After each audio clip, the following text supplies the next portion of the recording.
Two people hold opposite ends of a red thread in a room full of candles. For a long time, the thread glows between them. Then, one evening, without conflict, without betrayal, without any dramatic ending, the light begins to fade. One person pulls harder. They call the fading a phase. They call the distance a test. They call the silence something that can be repaired with enough effort. But the thread does not brighten, it thins. Some connections do not end because someone failed. They end because the assignment was completed and the soul refuses to pretend the lesson is still alive. There is a belief so deeply woven into the human experience that most people never stop to question it. It is the belief that every connection worth having must be permanent. That love, if it was real, must last. That friendship, if it was genuine, must survive every season. That anyone who drifts away either never truly cared or was lost through your failure to hold on tightly enough. This belief is not wisdom. It is a wound wearing the disguise of loyalty. It was installed in you long before you had the language to examine it. It came from stories where love conquers all and reunion is always possible. It came from the fear that being left means being unworthy. It came from watching people around you grip one another as though release were the same as abandonment. But the universe does not operate through permanence. It operates through resonance. And resonance is not a fixed state. It is a living frequency, and like all frequencies, it shifts. Consider what you already know to be true in the natural world. A river does not apologize for changing course. A season does not grieve because it cannot remain. A candle does not mourn when its purpose is fulfilled and the flame has given everything it carried. These are not failures. These are completions. The false belief tells you that letting go means the connection was not real. But the archive of reality tells you something older and far more precise. It tells you that some bonds are not built for permanence. They are built for purpose. And when the purpose is fulfilled, the bond does not break. It completes. You have likely felt this. You've likely sat across from someone who was once essential to your life and felt a strange, quiet distance. Not anger, not betrayal. Something harder to name. A kind of neutral stillness where warmth once lived. And because you had been taught that this stillness meant something was wrong, you reached harder. You planned more. You explained more. You tried to revive something that had simply fulfilled its design. The reaching did not restore the warmth. It only postponed the recognition.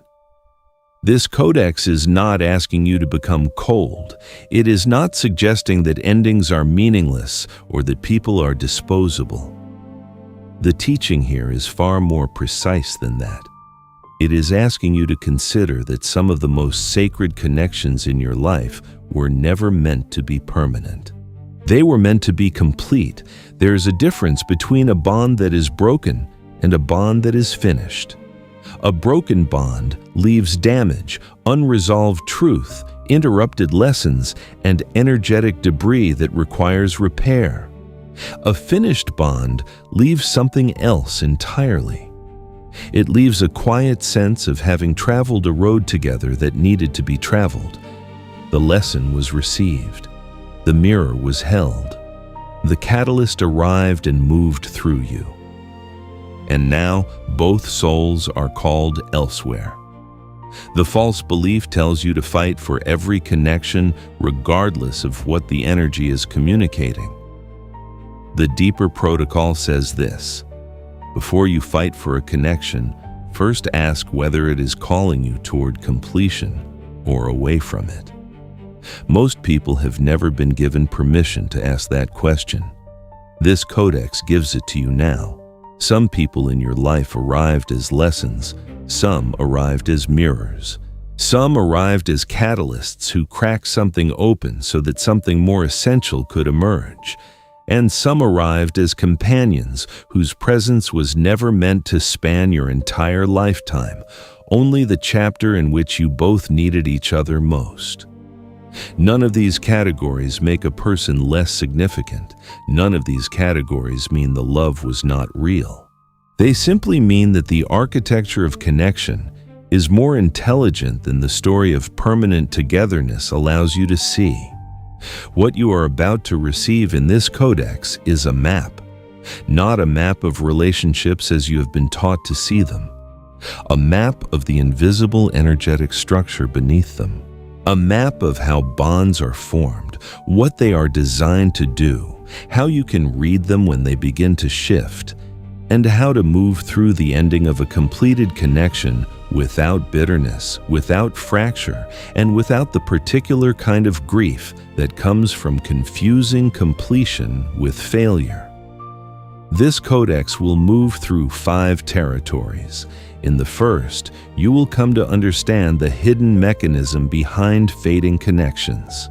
You will learn what the law of completed resonance actually states, and why most metaphysical teachings fail to explain why people leave without any visible reason. In the second territory, you will learn why most people misread the signal. You will discover how nostalgia, guilt, fear, and what might be called spiritual romanticism cause people to pour enormous energy into bonds that have already delivered everything they were designed to deliver. You will learn the specific distortions that make a completed connection feel like a problem to be solved rather than a passage to be honored. In the third territory, you will be given a diagnostic mirror. You will learn to recognize the actual signs of a fading thread, not the dramatic signs, the quiet ones, the ones that appear not as arguments or betrayals, but as a kind of low-level emotional weather that most people misinterpret or suppress. You will also learn what those signs reveal about you, about your attachment patterns, your identity structures, and the hidden fears that make release feel like loss. In the fourth territory, you will be given the protocol, a precise step-by-step inner sequence called the Fading Thread Protocol, which you can use to observe, name, honor, and release a completed bond in a way that restores your energetic clarity and preserves the dignity of both people involved. In the fifth and final territory, you will return to where this codex began. You will stand again in the room with the candles and the red thread. But by then, what you see there will mean something entirely different. This is not a codex about heartbreak, though it will speak to the part of you that has been broken by endings you did not understand. This is a codex about discernment, about learning to read reality as it communicates through the language of connection, withdrawal, silence, and the slow dimming of energetic bonds. The people in your life are not random. Their arrivals are not accidents. And their departures, even the quiet ones, especially the quiet ones, carry information. This codex teaches you to read that information without collapsing into it. If this language feels familiar, if this archive feels like something you have been searching for in other rooms and other volumes, consider subscribing to the third library. There are more codices waiting to be opened, and each one was placed here for a reader who already carries the question. Every person who enters your life arrives carrying a frequency. This is not a metaphor. It is a functional description of how energetic resonance operates between two consciousness fields. When two people meet and feel an immediate recognition, a pull, a sense of familiarity that defies the brevity of the encounter, what they are feeling is the harmonic alignment of two frequencies that share a compatible pattern. This alignment is the beginning of what this codex will call a resonance bond. A resonance bond is not the same as a permanent bond. Most people confuse the intensity of initial resonance with the signal of permanence. They feel the pull of deep recognition and interpret it as a sign that this person belongs in their life forever. But intensity is not a measurement of duration. Intensity is a measurement of purpose. The more powerfully someone enters your life, the more significant the assignment they carry. This does not mean they will stay for decades. It means the lesson, the mirror, the activation, the catalyst they bring is substantial. And when that assignment is complete, the frequency shifts. This is the law of completed resonance. When two consciousness fields have exchanged everything they were configured to exchange, the harmonic alignment that drew them together begins to release. Not because something went wrong, because something went right. The resonance fulfilled its function, and the universe does not ask frequency patterns to maintain alignment beyond their designed purpose. Think of the law this way. Two tuning forks are struck in the same room. While they share the same note, they vibrate together in a kind of invisible communication. But as the energy within each fork shifts, as one of them changes its internal frequency through growth, grief, awakening, or transformation, the resonance between them changes as well. This is not a failure of the tuning forks. This is simply the physics of vibration expressing itself honestly. People change. And when two people change in diverging directions, the original resonance that connected them completes itself. The shared note ends. What remains is not nothing. What remains is the residue of what was exchanged, the lessons absorbed, the mirrors encountered, the parts of each person that were activated by the presence of the other. This residue is permanent. The resonance itself is not. The law of completed resonance operates in every category of human connection. It operates in romantic partnerships. It operates in friendships. It operates in mentorships. It operates in families. It operates in communities and collaborations. Nowhere is it written in the invisible architecture of consciousness that any bond, regardless of its category, is exempt from the possibility of completion.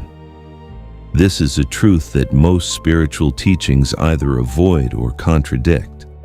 Many traditions teach unconditional love as a reason to maintain all connections indefinitely.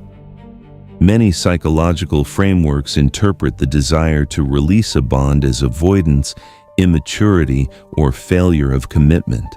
But the Third Library Archive holds a different codex, one that distinguishes between love and attachment, between loyalty and entrapment, between honoring a connection and refusing to acknowledge that the connection has delivered its message. Unconditional love does not require permanent proximity. A connection can be honored, respected, and held with genuine warmth long after the two people involved have separated into their individual trajectories. The love was real. The lesson was delivered. The frequency served its purpose. And now the path diverges. Understanding this requires you to expand your definition of what a relationship is. If you have been taught that relationships are primarily about companionship, loyalty, and duration, you will interpret every ending as a loss. But if you are willing to receive a more precise interpretation, you may begin to see relationships as assignments between consciousness fields, each carrying a specific resonance task and a natural completion point. Some people arrive in your life to break a pattern. They enter, they disrupt something that has become calcified in your inner world, and once the disruption is complete, the energetic reason for their presence has been fulfilled. Trying to keep them beyond that completion is like trying to keep a key inside a door. after the lock is already turned. Some people arrive to show you something about yourself that you could not see from within your own perspective. They arrive as mirrors. What they reflect is precise and sometimes uncomfortable. Once you have truly received what the mirror was showing you, once the recognition has settled and integrated, the mirror's function is complete. This does not make the person less significant. It makes the relationship more honest. Some people arrive as companions for a specific chapter.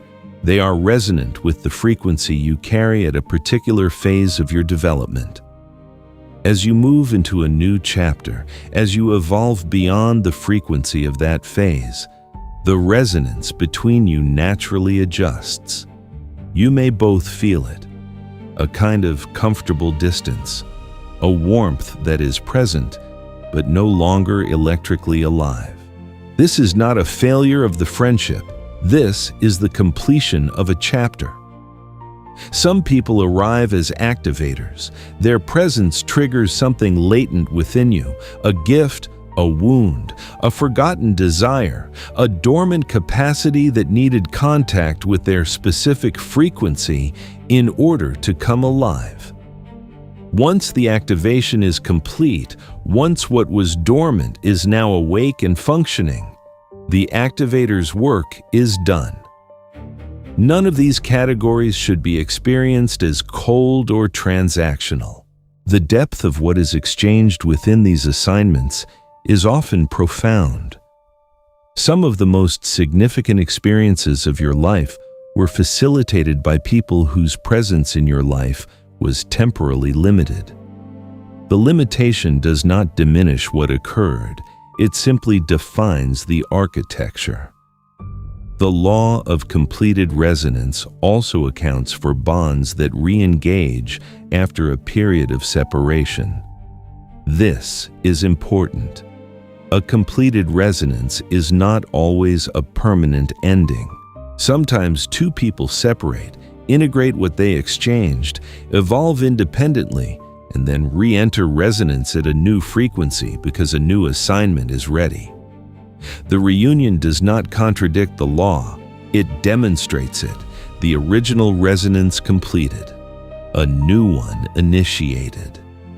This means that releasing a fading connection does not mean closing the door permanently.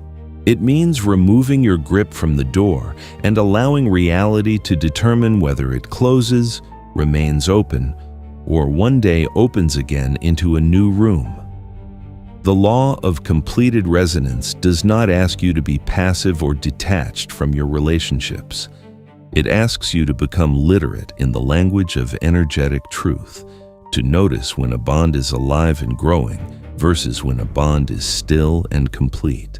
To distinguish between a relationship that is experiencing a difficult season and a relationship that has quietly fulfilled its design. This distinction requires a form of inner discernment that most people are never taught. It requires you to separate what you feel emotionally from what you perceive energetically. These are not always the same signal. You can feel tremendous emotional attachment to a bond that has energetically completed. You can feel grief and love and longing all at once, and still perceive, beneath all of that the thread has done what it was sent to do. The law does not ask you to stop feeling. It asks you to stop confusing your feelings with facts about what a connection requires of you. When you begin to read your relationships through the lens of completed resonance, something shifts in how you experience both arrivals and departures. Arrivals become recognitions. You begin to perceive the specific frequency a new person carries and the kind of assignment their presence is initiating. Departures become completions. You begin to perceive the quiet dignity of a lesson that has been fully received. This does not make you emotionally unavailable. It makes you emotionally intelligent in a way that most people never access. It gives you a framework for honoring what was real without demanding that it remain beyond its natural design. The fading thread is not a tragedy. It is a transmission. It is reality communicating in its quietest and most precise voice that the assignment between two souls has reached its intended conclusion. The signal of a fading thread is unmistakable once you know how to read it. But most people never learn to read it because they have been equipped with an entirely different interpretive system. One that filters every signal of fading through the vocabulary of failure, rejection, abandonment, and loss. When a bond begins to complete, the first thing most people experience is a subtle discomfort, a feeling that something has shifted without explanation, a sense of reduced electricity in a connection that once felt vital. And because they have no framework for completed resonance, they immediately reach for the closest explanation available, which is usually something they did wrong. This is the first layer of misreading, the assumption that the fading is your fault. When the fading is attributed to personal failure, the immediate response is effort. You reach out more. You plan more. You re-examine past conversations, searching for the moment everything changed. You make yourself more available, more entertaining, more present. You become, in the language of the archive, louder in the space where the signal is naturally growing quieter. But a fading thread does not brighten through effort.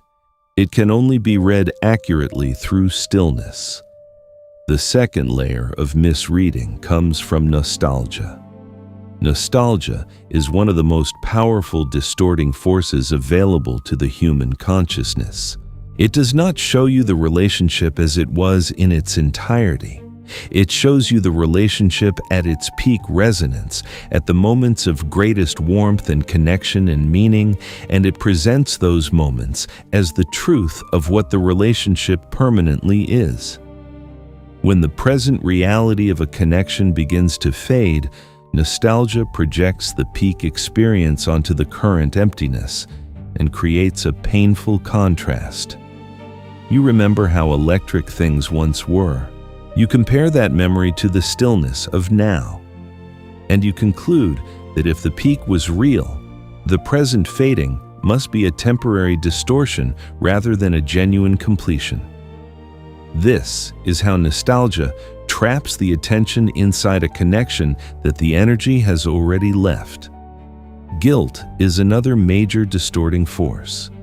Many people feel a profound sense of guilt when they recognize that their resonance with someone is shifted. The guilt says, if you were a good person, you would not feel this distance. If you were loyal, you would find a way to maintain this warmth. If you truly cared, the connection would not be fading. This guilt is not wisdom. It is a conditioning that equates emotional investment with moral worth. The truth is that you can be a deeply caring, loyal, and emotionally generous person and still experience the natural completion of a resonance bond. The fading does not mean you failed the other person. It means the frequency exchange that you were both designed to facilitate has been completed. Guilt does not change the physics of resonance, it only delays the recognition. Fear of loneliness is perhaps the most universal force that causes people to misread the fading thread. The prospect of a life with fewer close connections, of an inner circle that contracts rather than expands, activates something deep and primal in the human nervous system. The unconscious mind interprets social separation as danger. When the fading of a bond triggers this fear, the fear immediately overrides the signal. Instead of reading the fading as information, the nervous system reads it as emergency. And in a state of emergency, preservation instinct takes over. You do not read the signal, you react to the fear. This is why so many people describe the experience of holding on to a completed connection as exhausting. Because they are not operating from resonance, they are operating from fear. And fear requires enormous energy to sustain. There is also what this codex calls spiritual romanticism, a specific distortion that affects people who are drawn to metaphysical and spiritual teachings. Spiritual romanticism is the tendency to frame every significant relationship as a soul contract, a twin flame dynamic, a destined bond that must be preserved at all costs because it was cosmically arranged. This framework is not entirely incorrect. Many significant relationships do carry a quality of recognition that suggests a deeper than accidental arrangement. But spiritual romanticism often uses this framework to avoid the discernment that the law of completed resonance requires. If every relationship is a destined soul contract, then no relationship can ever complete. Every fading becomes a test. Every silence becomes a dark night of the soul. Every distance becomes a period of sacred separation that must be waited out until reunion arrives. The framework becomes a mechanism for indefinite holding on, dressed in the language of spiritual devotion. The archive holds a more precise teaching. Destined connections are real, and destined connections complete. The destiny was never permanent residence. The destiny was the exchange. The exchange happened. The resonance served its purpose. And now both souls are called to the next assignment. Another major reason people misread the fading thread is the conflation of effort with love. Many people were raised in environments where love was demonstrated through sacrifice, endurance, and the willingness to continue regardless of personal cost. In this framework, choosing to release a connection is interpreted as a failure of love. The more it costs you to maintain the connection, the more proof it provides that your love is genuine. But sustained effort in the direction of a completed resonance does not demonstrate love. It demonstrates the inability to read the signal that love itself is sending. There is also the fear of what the ending represents about the past. If you acknowledge that a connection has completed, you may fear that you are somehow diminishing everything that came before. If the relationship is over, does that mean it was not worth what it cost you? If the person is no longer in your life, does that make the years you invested a kind of mistake? No, this is a false equation. The completion of a bond does not retroactively erase its value. A completed chapter does not make the book meaningless. It makes the book readable. When you can see the chapter as complete, you can finally understand what it was about. You can finally receive the full teaching it carried. You can finally integrate the lesson rather than remaining inside the loop of it, perpetually reaching for something that has already given everything it had to give. Consider a friendship that began in a period of your life when you were both navigating the same kind of uncertainty.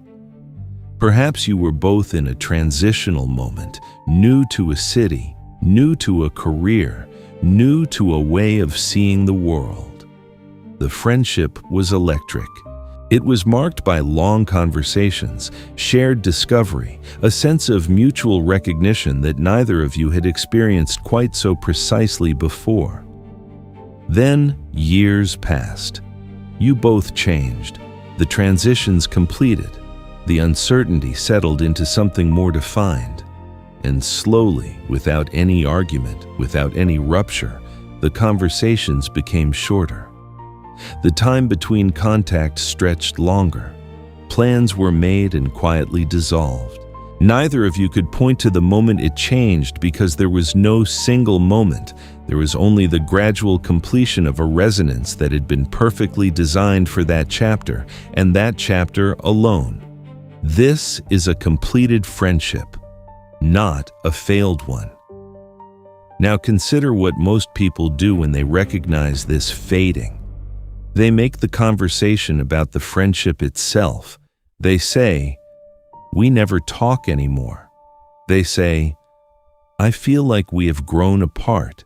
They attempt to revive the electricity through nostalgia, through reminiscing about the shared chapter, as though returning to its memory will restore its frequency. But frequency cannot be restored through nostalgia. It can only be honored through recognition.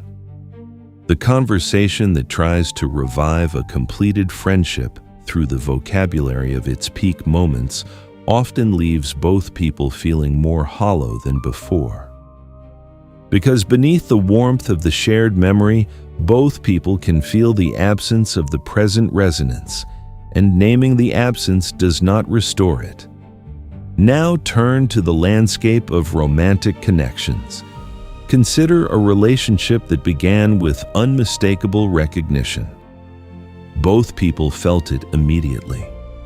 Something in the encounter carried a quality of inevitability, as though the meeting had been arranged by something larger than circumstance. The bond intensified quickly. The resonance was high. These high-intensity romantic encounters are often the ones that carry the most significant assignments. A person who enters your life with that quality of recognition is usually carrying a mirror of unusual precision. They show you something about yourself that you could not have seen through any quieter connection. But high intensity is not a guarantee of permanent duration. Some of the most significant romantic connections in a person's life last only a fraction of the time that lower intensity connections do. Because the assignment was dense, the lesson was concentrated, the mirror was powerful. And once the recognition is complete, the frequency that sustained the intensity begins to quiet. When this happens in a romantic context, the confusion is especially acute, because the cultural narrative of romantic love specifically demands permanence. The intensity of the beginning is interpreted as a promise of forever. When the intensity completes, when the frequency quiets into a kind of neutral stillness, both people are often bewildered. They search for what went wrong. They cycle through the archive of the relationship, looking for the mistake that ended the electricity. But sometimes there was no mistake. There was only a completion. Consider now the dynamic of a mentor. At a particular moment in your development, someone appeared who carried exactly the knowledge, the presence, the invitation to growth that you were ready to receive. The mentorship was transformative. You changed under their influence. Something inside you that had been dormant was activated by their guidance. Then the activation completed. You absorbed what they carried. You integrated the teaching into your own functioning, and the dynamic began to shift. What once felt like necessary guidance began to feel slightly constraining. The wisdom that once opened new rooms for you began to feel like it was addressing a version of you that you had already grown beyond. This is not ingratitude. This is the natural arc of a completed mentorship bond. The mentor served their assignment. The student received it fully. And now, the student must move forward without the structure of the mentorship, precisely because moving forward is the only way to prove that the teaching was actually received. Many students interpret this shift as betrayal, disillusionment, or outgrowing the mentor in a way that feels uncomfortable to acknowledge. But the honest recognition is this: the resonance completed. The assignment fulfilled itself. And the separation is the evidence that the teaching worked. Now, consider a professional collaboration. Two people whose individual skills created a combined output that neither could have produced alone. For a period, The collaboration was synergistic. Each person was amplified by the presence and contribution of the other. The combined frequency was more than the sum of its parts. Then, the synergy began to shift. What once felt like creative electricity began to feel like friction. Decisions that were once made easily became sites of tension. The shared vision that had originally felt unified began to reveal itself as two separate visions that had been temporarily overlapping. The overlap completed.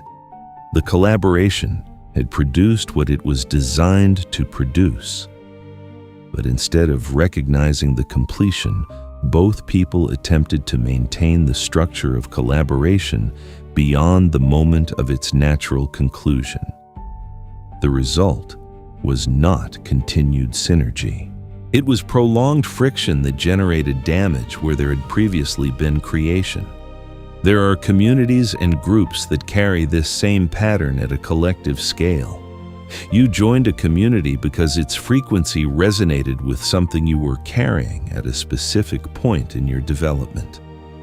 The community gave you language for experiences you had previously been unable to name.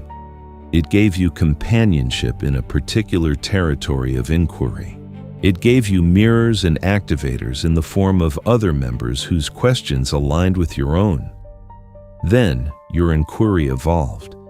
The questions that the community was built to address began to feel answered, or at least no longer alive in the urgent way they once were. The community's frequency, which had once felt like home, began to feel like a room you had already fully explored. But communities carry a particular gravitational pull. They have identity structures. They have shared language.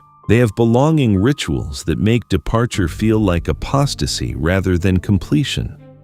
So people remain in communities that have completed their resonance function, performing membership in a frequency they have already moved beyond. This is a specific kind of energetic debt that accumulates quietly and slowly. The body of the person in the completed community feels it. A low-level flatness, a sense of going through the motions of engagement without the inner electricity of genuine resonance. Consider also the dynamics present in certain family bonds, not the structural bonds of family obligation, but the energetic resonance within those structures. There are family members who carry a frequency that is genuinely aligned with your own. There are others whose presence in your daily life operates in opposition to the direction your development requires.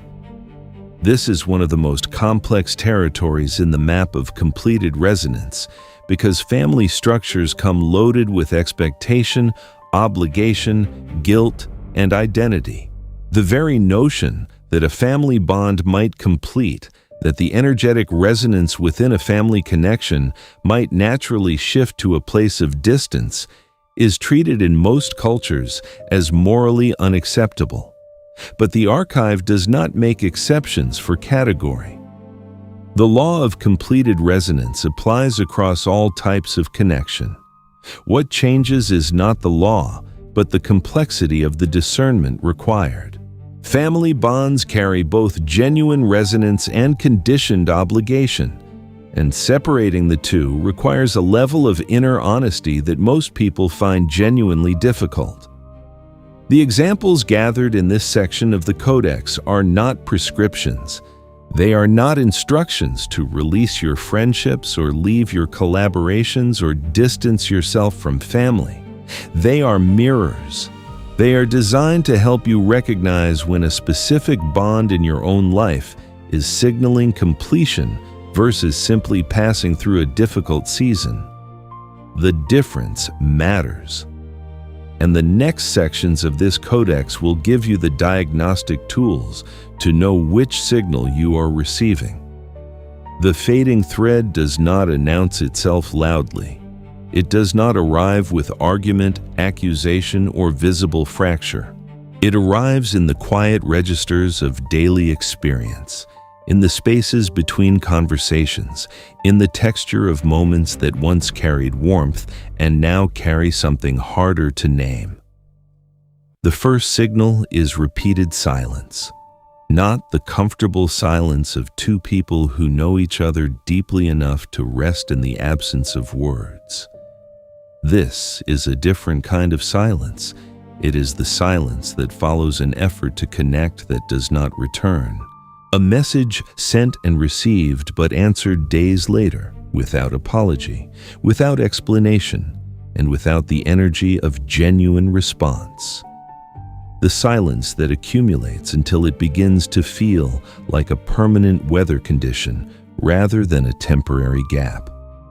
When silence becomes the default language of a connection, pay attention. The silence is information. It is the thread beginning to thin. The second signal is emotional neutrality. This is perhaps the most confusing signal because it can be mistaken for maturity or peace.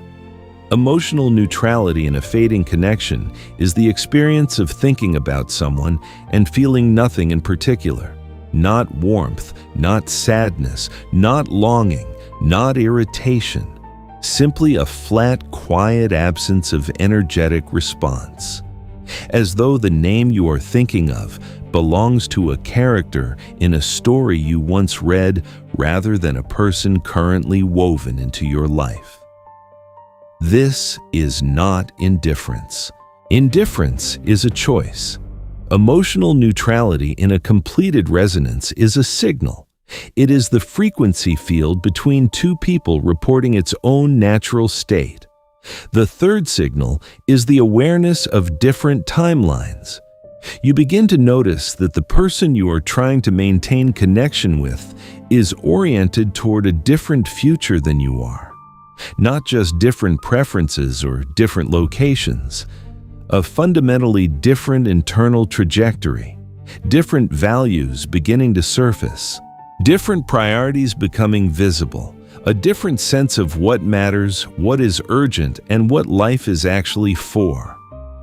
This divergence is not a moral judgment of either person. It is a frequency map.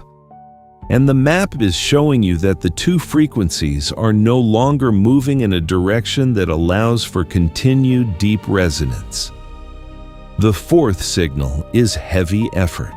When maintaining a connection begins to feel like labor in a way that it previously did not, the frequency is speaking. Effort is not inherently a warning sign. All meaningful bonds require tending. But there is a specific quality of effort that appears when a bond is completing. It is effort without return. You put energy in and feel no corresponding lift, no energetic exchange, no sense of having been met. The effort goes out and the silence absorbs it. If you find yourself calculating how much energy you are putting into a connection versus how much is returning, and if that calculation has become a regular private concern, the thread is giving you a signal. The fifth signal is lack of reciprocity, not only in actions, but in attentiveness. You notice the other person is no longer curious about you in the way they once were. They no longer ask questions about your life. They no longer track the ongoing story of your development. When you share something significant, their response is polite but thin. They are present in the technical sense of the word, but their attention has moved elsewhere. And you may find, if you are honest, that you are experiencing something similar in your own attentiveness to them. You find yourself less curious about the details of their daily life, less invested in the arc of their unfolding, less moved by what moves them. This mutual withdrawal of attentiveness is one of the clearest signals in the archive. It is the frequency field between two people quietly deactivating. The sixth signal is peace after distance. This signal is the one most often misread as a confirmation that something is wrong with you.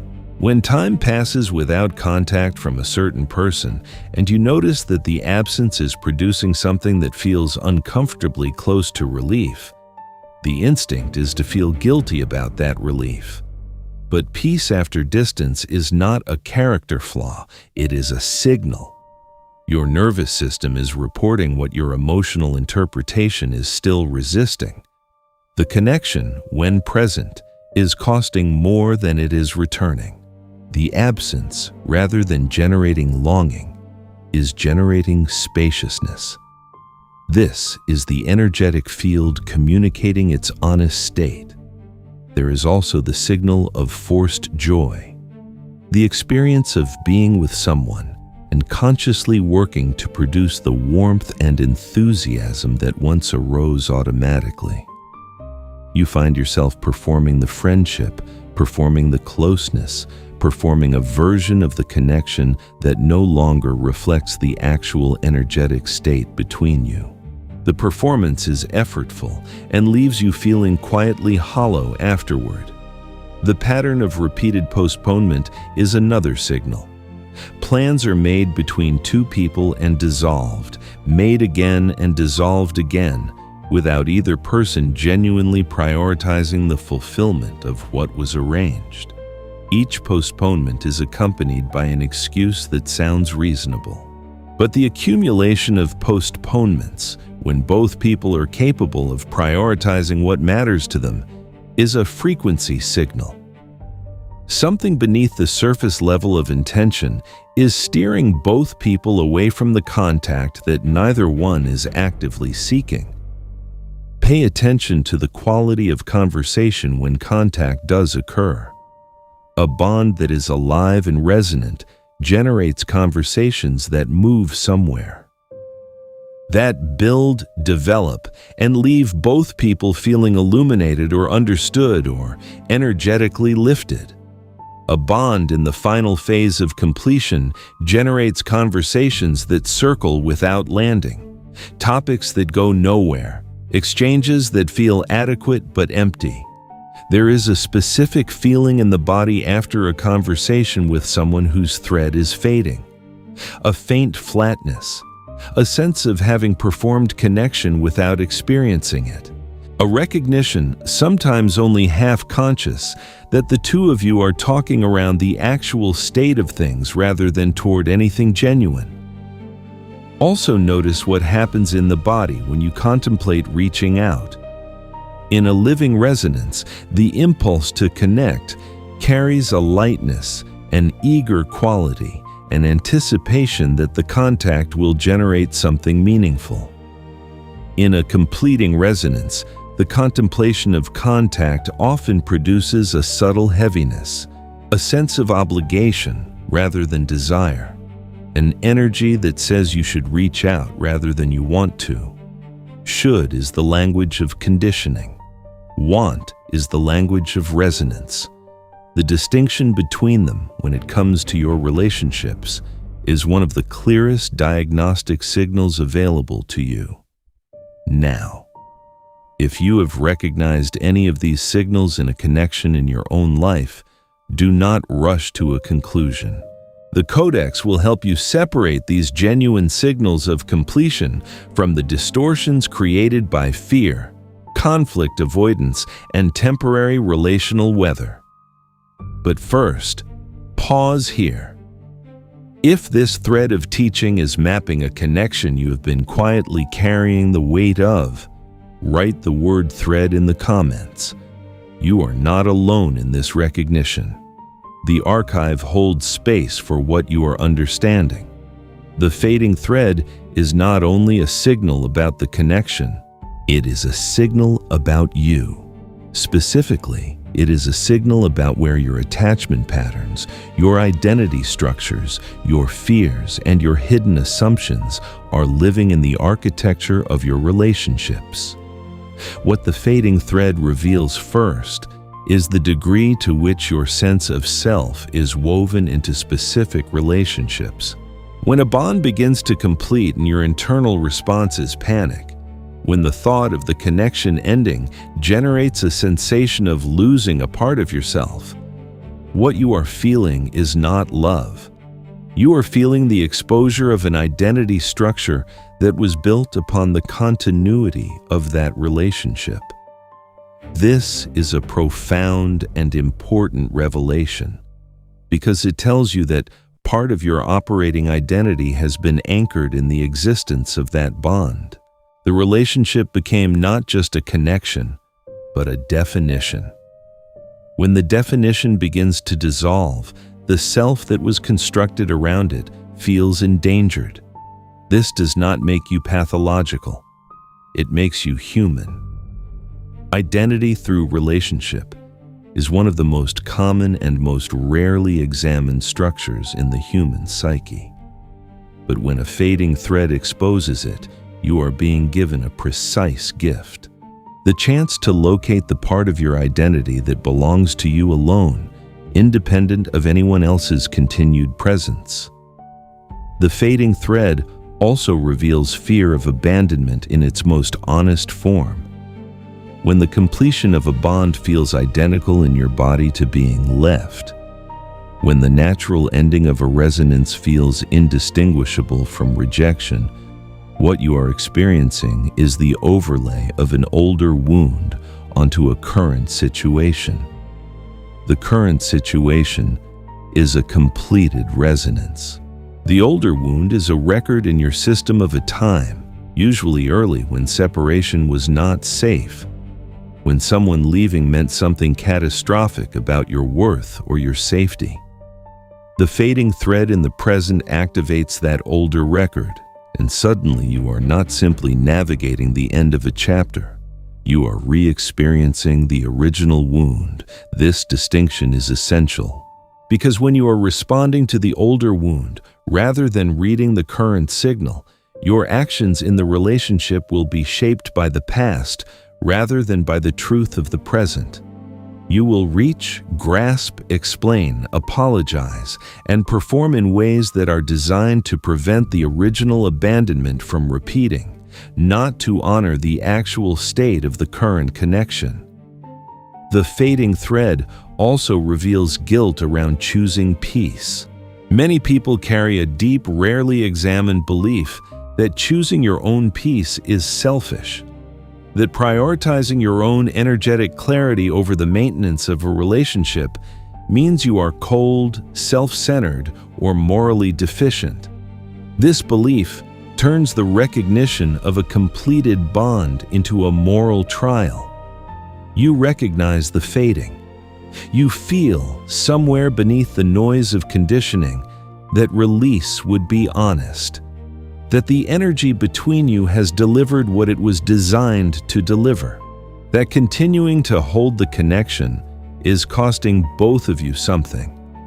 And then the guilt arrives and prosecutes you for the recognition. What the guilt is actually revealing is not your moral character.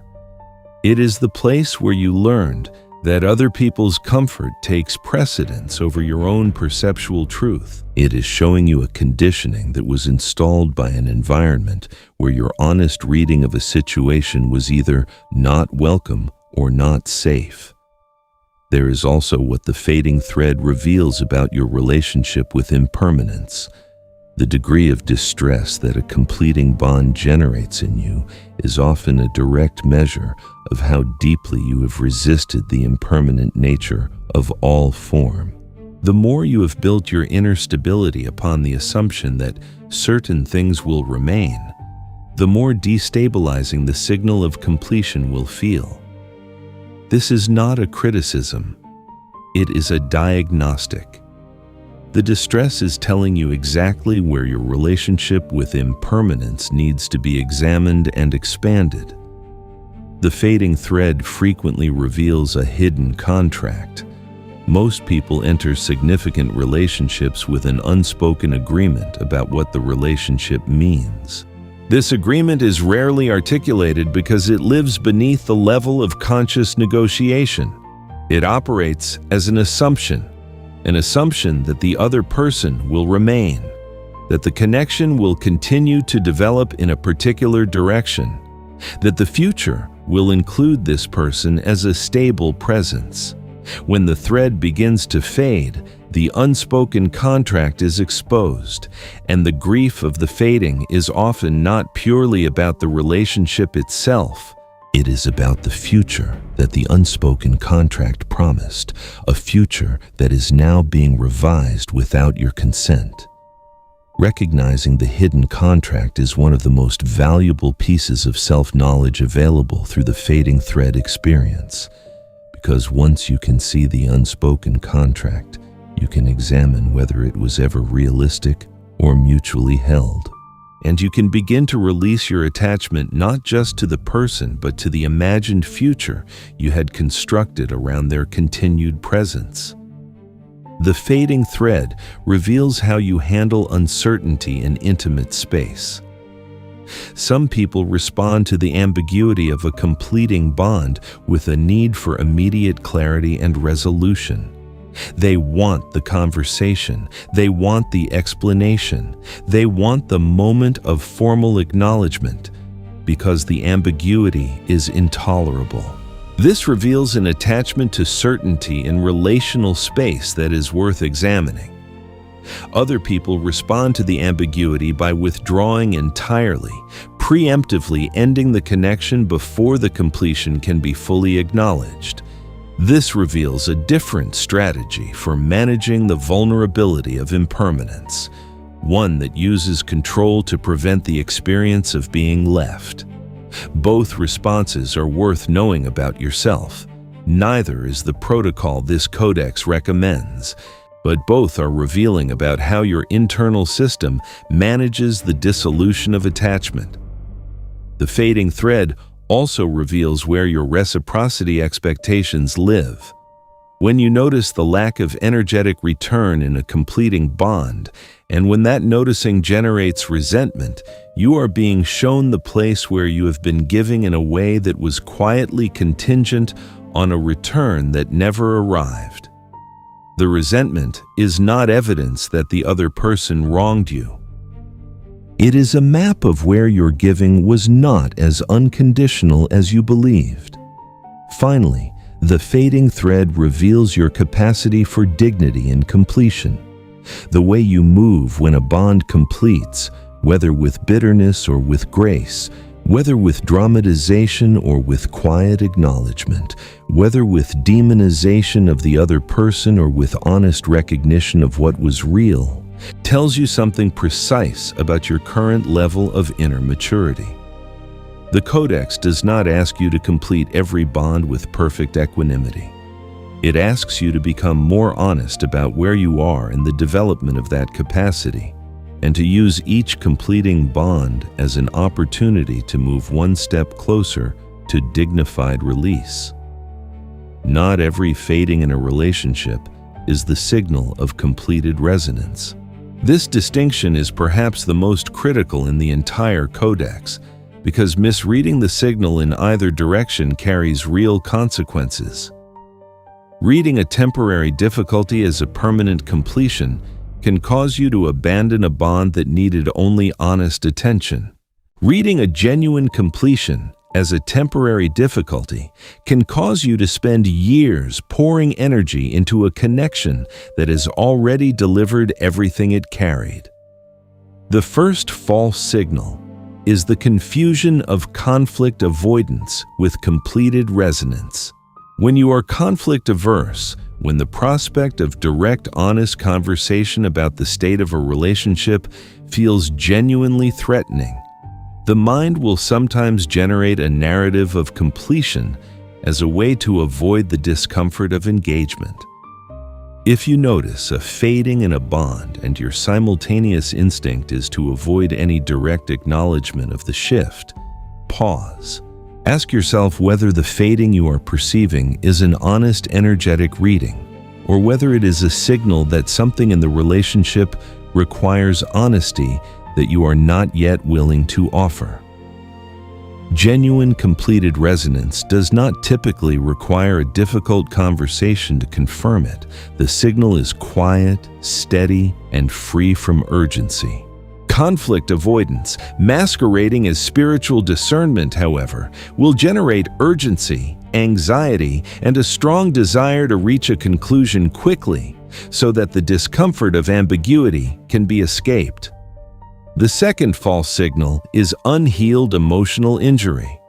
When you have been genuinely hurt within a relationship, whether through betrayal, dismissal, or repeated disappointment, the injury can generate a signal that mimics the neutrality of completed resonance.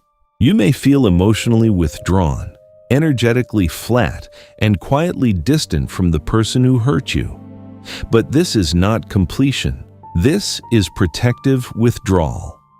The difference is important. Protective withdrawal is the system's response to perceived threat. It generates a kind of emotional numbness as a buffer against further injury. Completed resonance generates stillness. The two states feel similar on the surface but have very different energetic signatures beneath them. If you are uncertain which you are experiencing, ask yourself whether there is any unspoken truth between you and the other person. If there is something that has never been said, something that was injured and never addressed, the signal of fading may be protective withdrawal rather than genuine completion.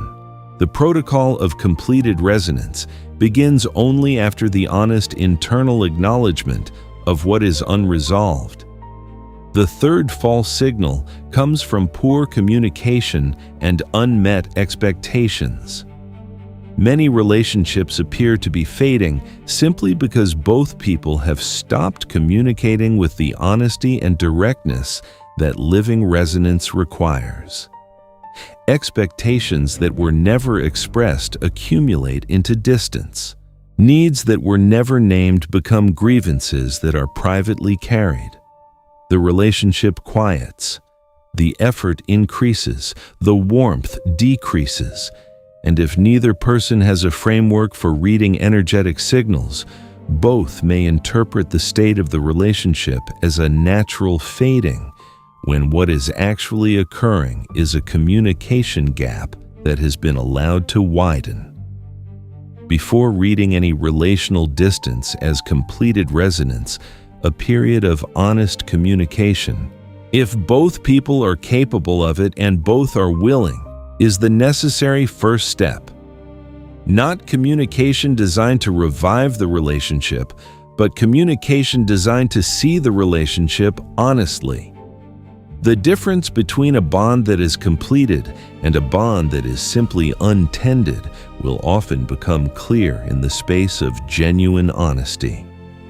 The fourth false signal is projection. The mind can project its own fears, its own exhaustion, its own desire for space onto a relationship and read the projection as evidence of the other person's withdrawal. If you are carrying personal depletion, a period of emotional burnout, or a strong internal need for solitude and space, you may experience the relationship as quieter and more effortful than it actually is. Not because the bond has completed, but because you are depleted and temporarily require distance to restore your own frequency. Projection-based fading tends to resolve when the projector's internal state is addressed. If you take time to restore your own energy and then revisit the relationship, you will often find that the fading perception clears and the resonance returns. This is one of the clearest ways to distinguish projection from genuine completion. The fifth false signal involves superstition and forced pattern recognition. Those who are drawn to the language of signs and synchronicity are particularly vulnerable to a specific distortion: the tendency to assign spiritual significance to ordinary relational fluctuations. Not every period of silence is a cosmic signal. Not every misalignment of schedules is a frequency message. Not every reduction in contact is a completed resonance. Life generates practical distance. Seasons of busyness, of internal change, of transition and adjustment produce temporary quieting in bonds that are still fully alive and resonant beneath the surface noise. The discernment required here is the ability to separate the signal from the noise of circumstance. A genuine signal of completed resonance is quiet, steady, and does not require interpretation. It is not a single event. It is a pattern. A sustained, consistent pattern that persists across different circumstances and cannot be fully explained by external factors. If the fading you are experiencing intensifies only in certain contexts and disappears in others, you may be reading circumstance rather than resonance. If the fading is steady regardless of external conditions, and if the signals described earlier in this codex are consistently present over time, then the pattern is more likely to be genuine. The final distortion is using spiritual frameworks to avoid the work of relationship maintenance. Some people, upon discovering the concept of completed resonance, will use it as permission to exit every difficult or uncomfortable bond without doing the work of honest examination first. The teaching becomes a spiritual bypass, a way to avoid the vulnerability of direct engagement by labeling every difficult relationship as energetically complete. This codex will not be used that way within these pages. The protocol that follows is built specifically to ensure that the distinction between genuine completion and avoidance is made with honesty and precision, because the teaching is only as valuable as the integrity of the discernment through which it is applied. The Fading Thread Protocol is a sequence of inner practices, observations, and decisions that guide you through the process of reading, honoring, and completing a bond that has delivered its resonance assignment. It is not a script for a conversation. It is not a procedure for ending a relationship. It is an inner practice that restores clarity, integrity, and energetic truth to a situation that confusion, guilt, and attachment have made difficult to see. The first step of the protocol is called the period of observation. Before you draw any conclusion about a fading bond, you enter a deliberate period of observation that lasts no fewer than 30 days. During this period, you do nothing to artificially alter the dynamic of the connection. You do not reach out with unusual intensity. You do not withdraw dramatically. You simply observe.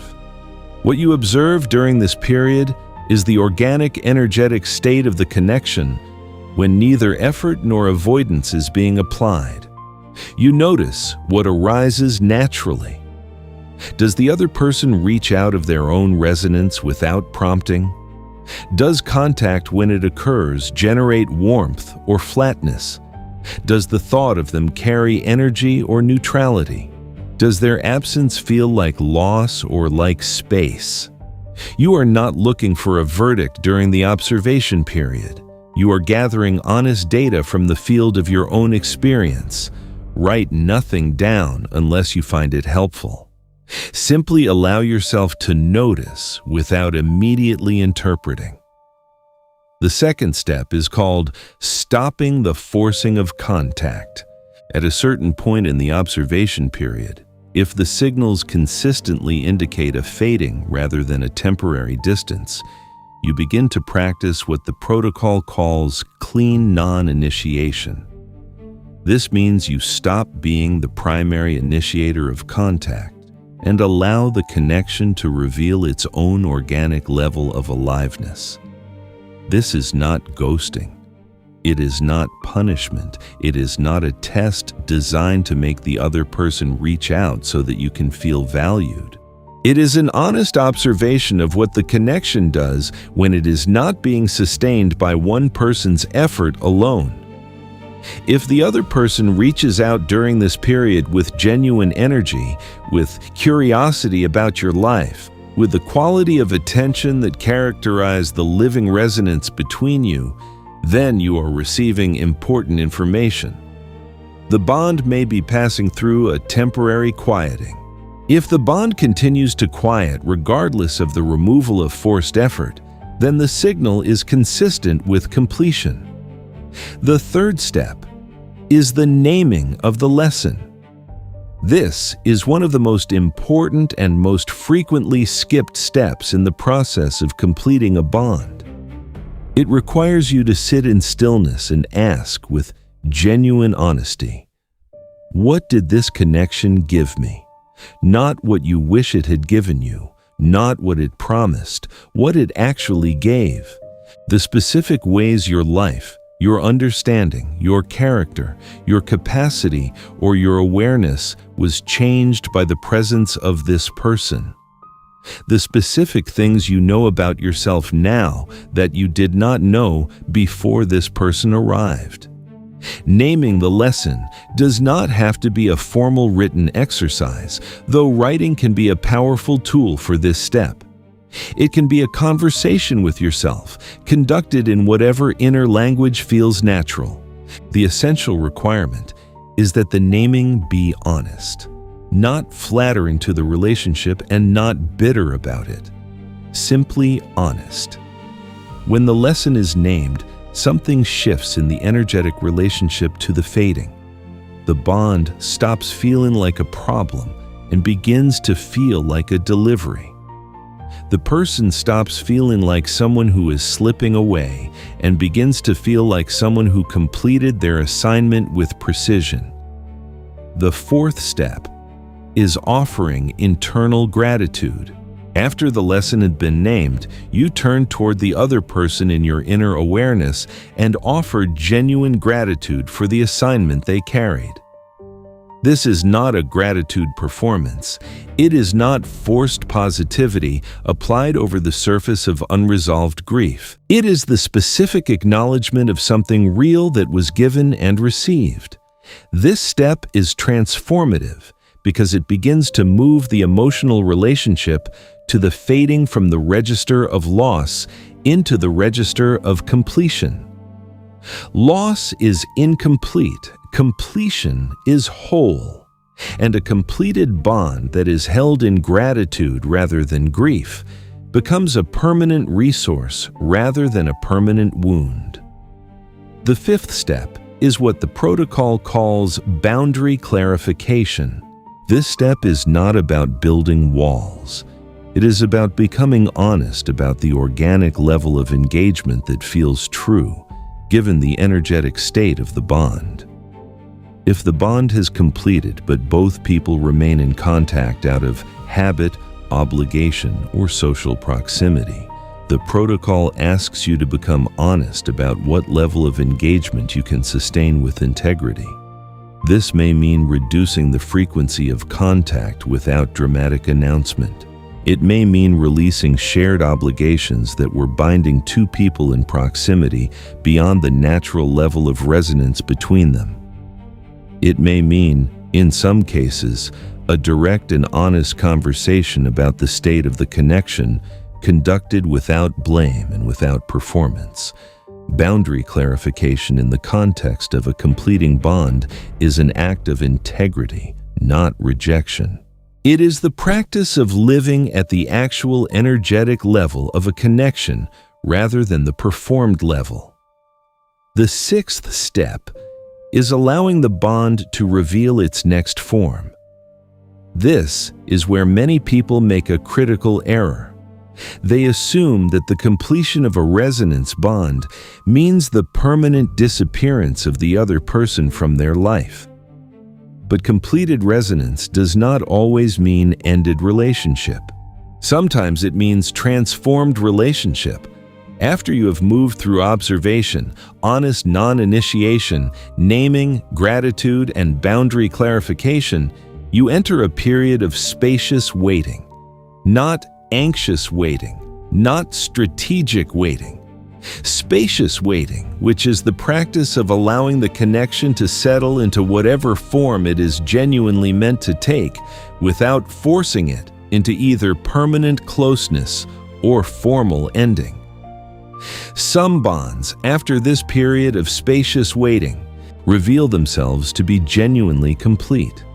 Contact becomes occasional and comfortable. The relationship transforms into a warm but distant archive of shared history. Both people are at peace with the distance because both people are resonant with the truth of it. Other bonds, after the space is given, reveal an unexpected renewal. The other person reaches out with a quality of genuine energy that surprised even them. The contact generates warmth rather than flatness. Something has shifted in the energetic field between the two people, and a new resonance, distinct from the original, is beginning. The seventh step is what the codex calls the release of the imagined future. This is the step that most people find genuinely difficult, because the grief of a completing bond is often not primarily about the person as they currently are. It is about the future you had constructed in your inner world around their continued presence. The release of the imagined future requires you to honestly inventory what you were expecting this person to remain in your life for. What role in your projected future were they meant to play?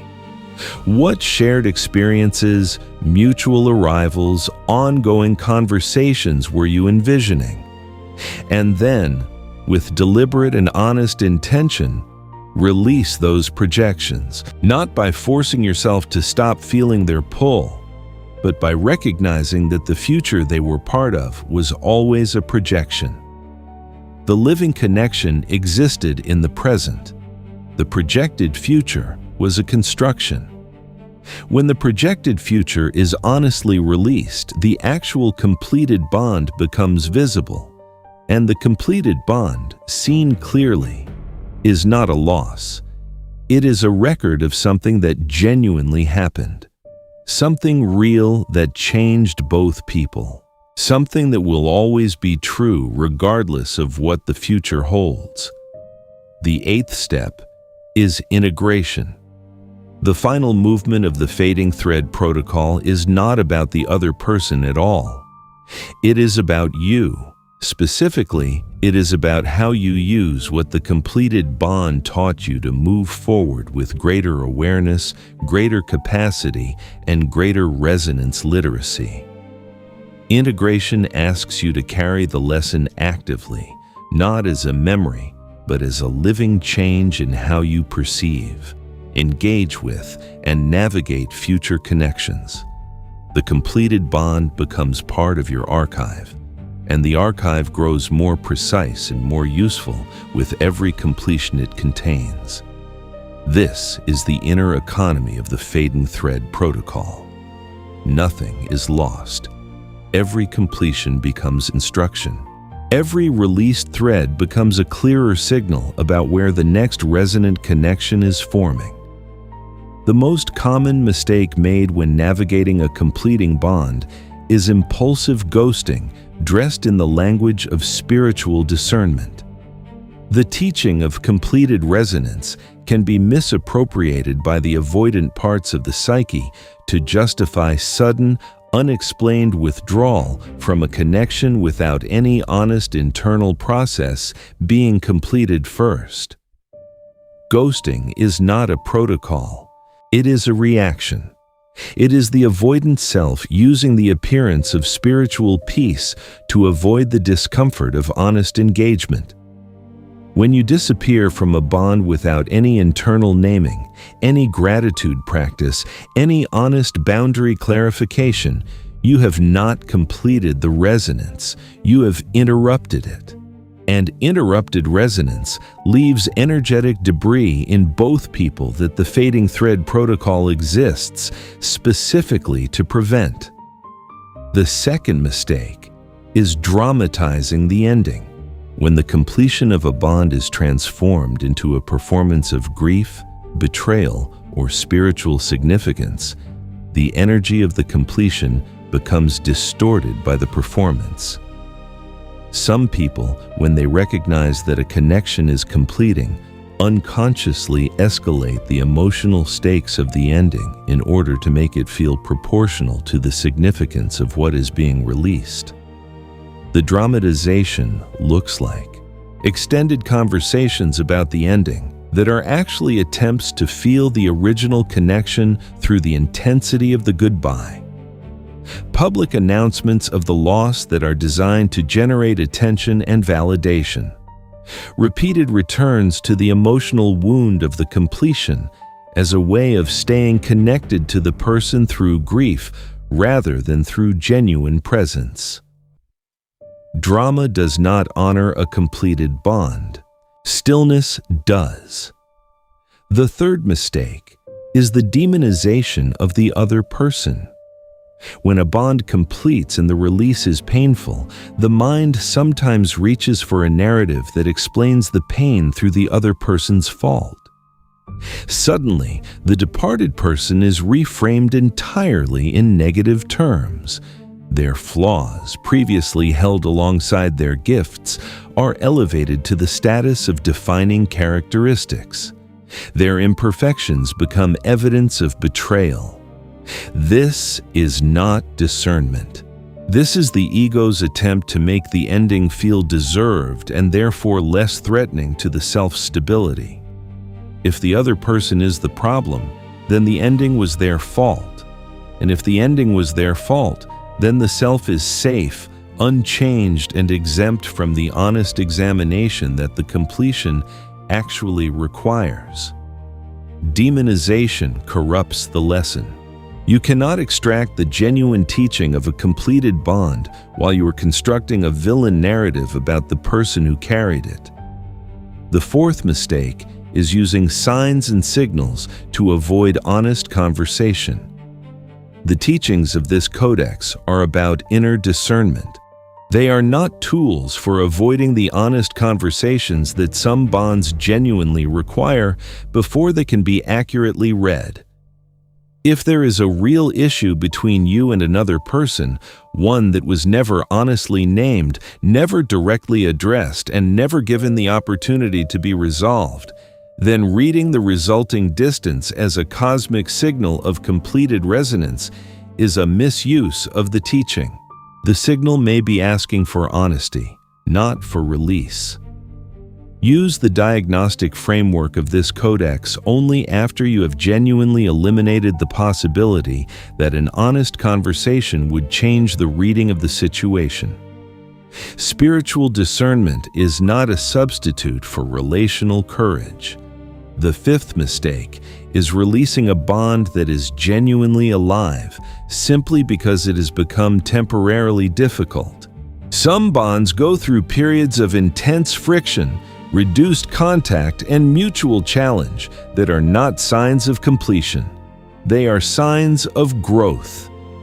Two people who are both developing rapidly will sometimes grow in directions that create temporary tension before they integrate the new frequencies and re-establish resonance on a higher level. Difficulty is not the same as completion. The diagnostic distinction is in the quality of the difficulty. Growth-based friction carries a quality of aliveness beneath the friction. Even when conversations are challenging, there's a sense of genuine engagement, of two people who are still investing in the truth of the connection, even when that truth is uncomfortable. Completion-based quiet carries something different. A stillness beneath the surface that is not tension. It is resolution. The sixth mistake is turning the protocol into a control mechanism. Some people will use the fading thread protocol not as a genuine discernment practice, but as a strategy for managing others. The step of non-initiation, for example, can be corrupted into a game of withholding contact to see if the other person will demonstrate their investment. This corruption turns a sacred inner practice into a power dynamic. And it will not generate accurate information about the state of the bond because the information has been deliberately contaminated by strategy. The protocol works only when applied with genuine honesty and genuine release of outcome. The moment you begin to use it to produce a desired result, rather than to read an honest signal, it ceases to function as a discernment tool and becomes another form of attachment in disguise. The seventh mistake is completing bonds prematurely based on temporary emotional states. Grief, anger, exhaustion, and disappointment all alter the perception of relational energy. A bond that reads as fading from within the distortion of a difficult emotional state may read very differently once the emotional state has shifted. The observation period built into the protocol is specifically designed to prevent premature conclusions.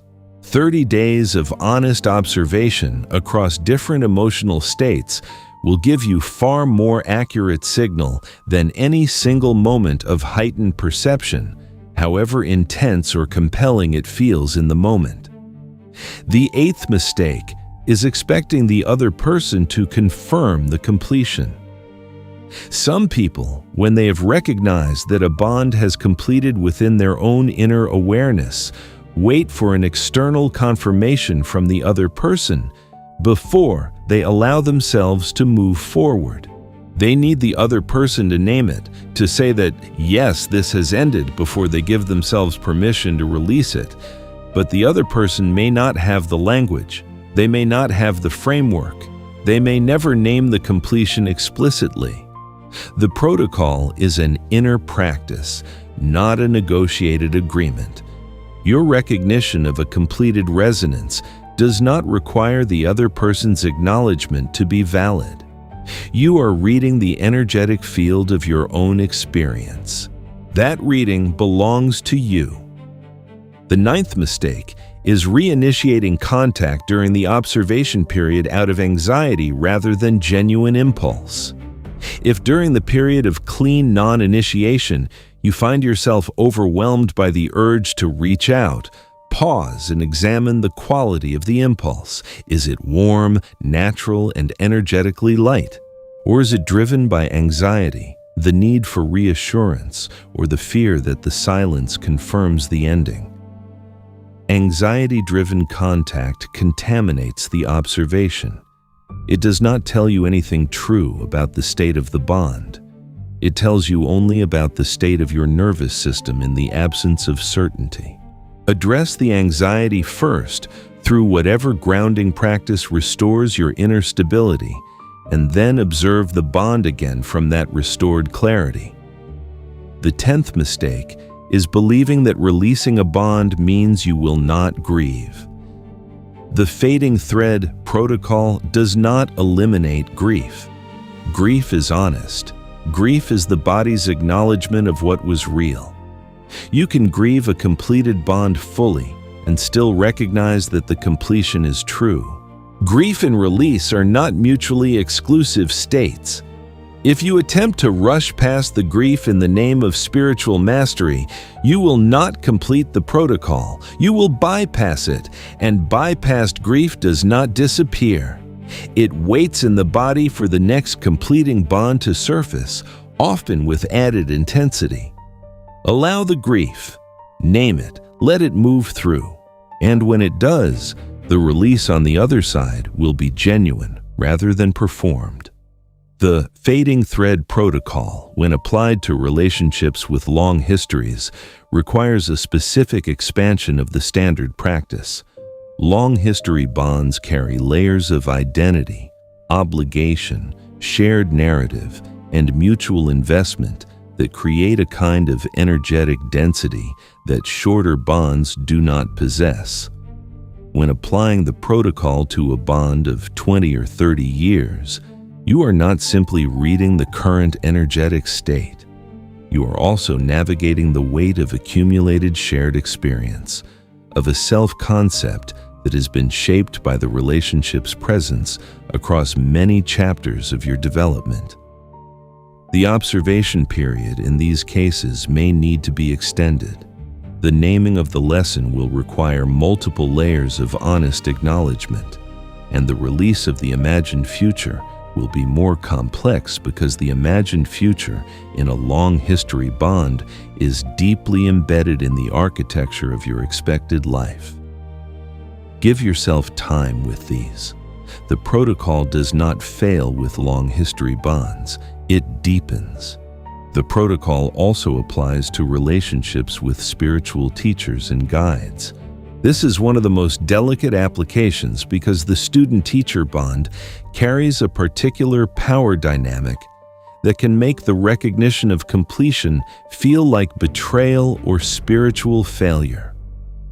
When the frequency you once received from a teacher begins to feel familiar rather than expansive. When the teachings that once opened new chambers in your awareness begin to feel like rooms you have already fully explored, you are not experiencing disillusionment. You may be experiencing the completion of a resonance assignment. A good teacher, truly understood, prepares the student to move beyond the teacher. The application of the protocol to this dynamic requires particular honesty about the guilt that student-teacher bonds often generate around the recognition of completion. The teacher's wisdom was real. The teaching was genuinely received, and the completion is the proof that the teaching succeeded. You have integrated what was offered. Now you carry it forward, not as a student returning, but as a practitioner. The protocol applies also to relationships with old identities. Perhaps the most profound and rarely examined application of the fading thread teaching is the fading thread that exists between your current self and a previous version of who you were. The beliefs, the self-concept, the way of moving through the world that you inhabited in an earlier chapter of your development. Old identities do not release easily. They have the weight of familiarity. They are comfortable in the way that a room you know completely is comfortable, even when the room is too small for who you have become. When the old identity begins to fade, the process feels disorienting, even threatening.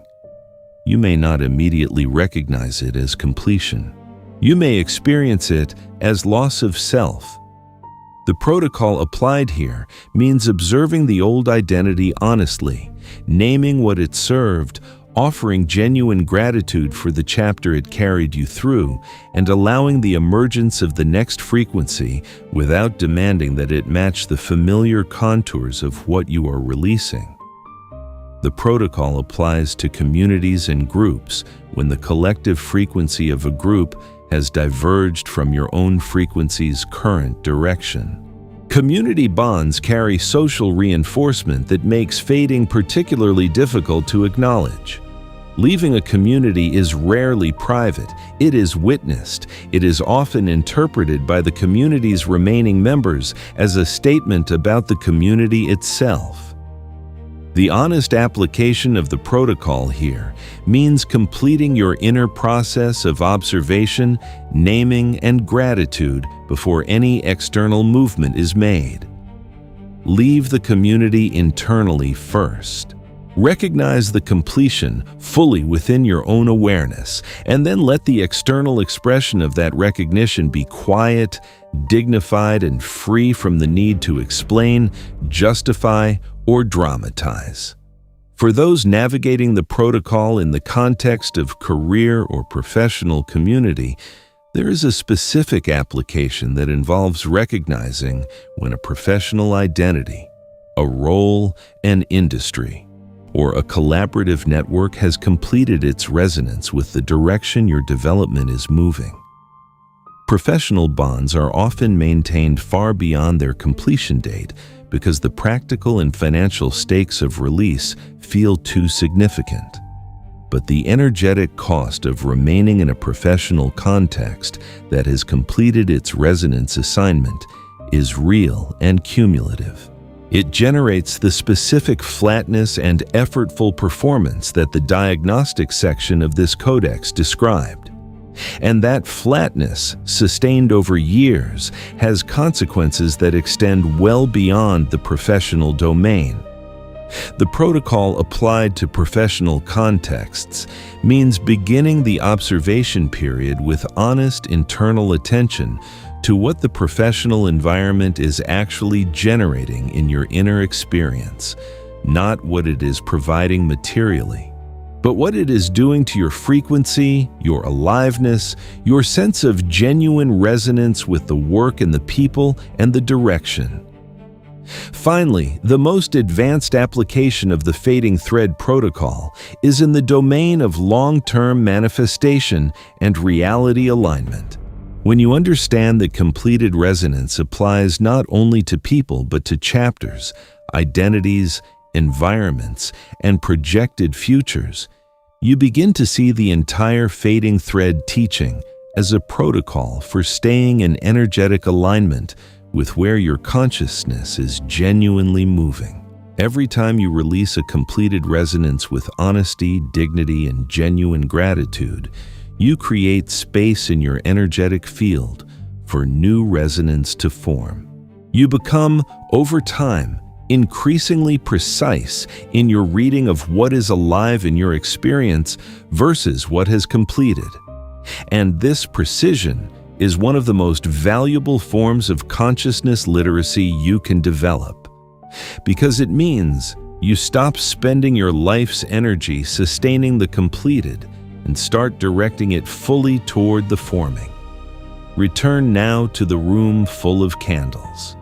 You are standing in the place where this codex began. Two people at opposite ends of a red thread, one pulling harder, the other perhaps not pulling at all. The thread growing thinner in the space between them, not through anyone's failure, but through the quiet intelligence of completion. You came into this codex with a question that may not have been fully formed into words. It was something like, why does this feel like it is ending when I have not done anything wrong? Or perhaps, why does holding on feel so much heavier than it used to? Or simply, is it allowed to let go of something that was once real? The Codex has carried you through a long territory of honest examination. You have learned the law of completed resonance and why it operates beyond the vocabulary of failure. You have learned why the human mind and heart misread the signal of a fading thread with such consistency, and what distortions can masquerade as genuine completion. You have been given a diagnostic mirror through which to see the pattern in your own life. And you've been given a protocol, not a shortcut, but a real sequence of inner practice that allows you to move through completion with clarity, dignity, and the kind of release that honors what was genuinely real. Now, look again at the thread. It is not the thinning that matters most. What matters is what was woven while it was full. The thread between two people, at its brightest, is not merely a connection, it is a record. It carries within its luminous fibers the specific exchange that occurred between two consciousness fields at a particular moment in their shared evolution. That record does not vanish when the thread thins, it is permanent.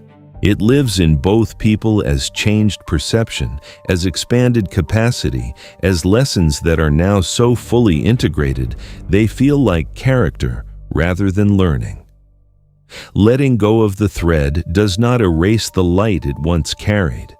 It releases the effort of holding something that has already given everything it held. And in the releasing, both people are returned to their own frequency. Both are freed to move toward the next resonance that is forming, the next assignment that neither of them can receive, while their hands are still gripping something that completed. This is what the room full of candles is trying to show you. The candles are still burning. The room is still full of light. The completion of one thread does not extinguish the room. It simply means that particular light had been given completely, and that the hands that held it are now open and ready. If this codex found you at a moment when a thread in your own life has been thinning, keep it close. Return to it when the signals become difficult to read and when the grief of completion makes the letting go feel like damage rather than dignity. The archive of the Third Library holds this teaching for every season in which you need it. What you are releasing was real. What it gave you remains. And the open hand is the beginning of the next resonance.